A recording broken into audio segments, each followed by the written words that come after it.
साथियों प्रणाम। आपको पुस्तक पढ़कर सुना रहे थे भावना की प्रबल शक्ति, प्रवचन श्री राम शर्मा आचार्य, पुस्तक जन्म शताब्दी पुस्तक माला 43, पृष्ठ 17। पिछले वीडियो के क्रम में सुनेंगे तो प्रवचन का जो बहाव चला आ रहा है उससे जुड़ जाएंगे। मित्रों, गुरु वह होता है जो सिखाता है और शिष्य उसे कहते हैं जो सीखता है। भगवान उसे कहते हैं जो हुक्म में चलाता है, जो निर्देश देता है, और भक्त उसे कहते हैं जो भगवान के आदेशों को, आदर्शों को स्वीकार करने के लिए अपना कदम आगे बढ़ाता है। और तू क्या करता है? और तू क्या करता है? महाराज जी, हम तो मनोकामना पूरी करा लेना चाहते थे, मनोकामना पूरी कराने की मनसा लेकर के तू गलती करता है। एक गलती यह करना चाहता है कि स्वयं के ऊपर, संसार के ऊपर, मनुष्यों के ऊपर जो कर्म व्यवस्था लागू की गई है उस कर्म व्यवस्था को तू मटिया मीट करने को उतारू हो गया है। सारी की सारी सृष्टि जो चल रही है वह कर्म व्यवस्था से चल रही है। समूचा संसार कर्म व्यवस्था के आधार पर चल रहा है। कर्म के आधार पर हम अच्छे फल प्राप्त कर सकते हैं, बुरे फल प्राप्त करते हैं। कर्म के आधार पर हम अच्छे फल और बुरे फल प्राप्त करते हैं। कर्म के आधार पर हम पुरुषार्थ करते हैं, कर्म के आधार पर हम उन्नति करते हैं। कर्म दुनिया के लिए एक व्यवस्था है। और तू क्या चाहता है? साहब, कर्म के द्वारा जो अच्छे फल मिलने चाहिए वह हम कर्म की अपेक्षा पूजा और पाठ के उपरांत पाना चाहते हैं। बेटे, पूजा और पाठ करके कर्म का फल प्राप्त करना चाहेगा तब तो दुनिया में कोई भी आदमी कर्म करना नहीं चाहेगा। हर आदमी पूजा पाठ करना चाहेगा। लक्ष्मी को पाने के लिए हर आदमी लक्ष्मी स्तोत्र का पाठ करना चाहेगा। तब कोई भी आदमी दुकानदारी नहीं करेगा, व्यापार नहीं करेगा, खेती बाड़ी नहीं करेगा। मनोकामना का खेल है साथियों। अगर आप कर्म के फल को नहीं समझना चाहते तो मनोकामना की बात कह करके क्या करने चले हैं? इसकी प्रतिक्रिया क्या हो सकती है और क्या परिणाम हो सकते हैं आप जानते नहीं। जिस आदमी को जो दंड मिलना चाहिए, जो सजा मिलनी चाहिए, आपका क्या यह ख्याल है कि थोड़ा बहुत पूजा पाठ करने से दंडों को कम किया जा सकता है? आप दुनिया में एक ऐसी नई व्यवस्था कायम कराना चाहते हैं कि किसी आदमी को गलत काम करने की सजा नहीं मिलनी चाहिए, अच्छी उन्नति करने के लिए किसी को कोई परिश्रम नहीं करना चाहिए और सारे के सारे काम पूजा पाठ से पूरे होने चाहिए। क्या आप यही कहने चले थे? इसका परिणाम क्या होगा? कभी सोचा है कि यह दुनिया कैसे जिएगी?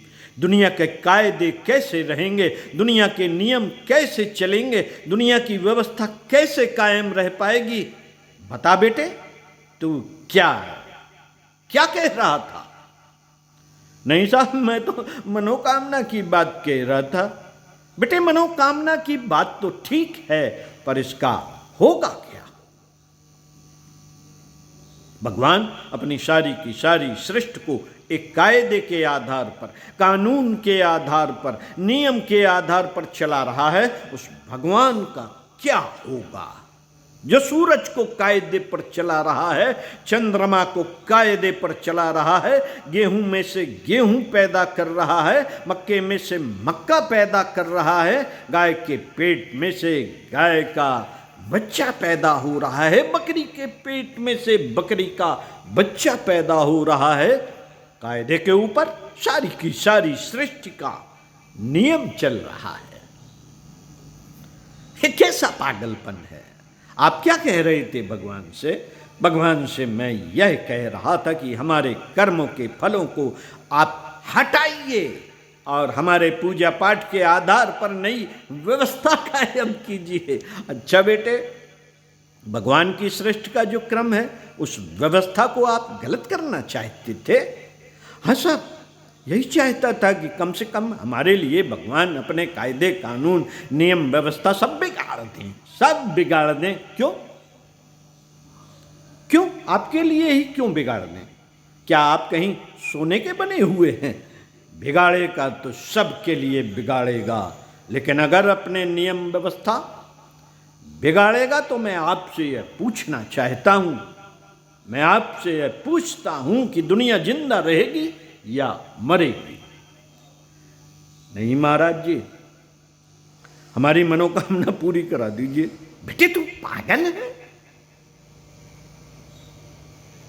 मित्रों, भक्त के लिए मनोकामना जैसा कोई प्रश्न ही नहीं उत्पन्न होता।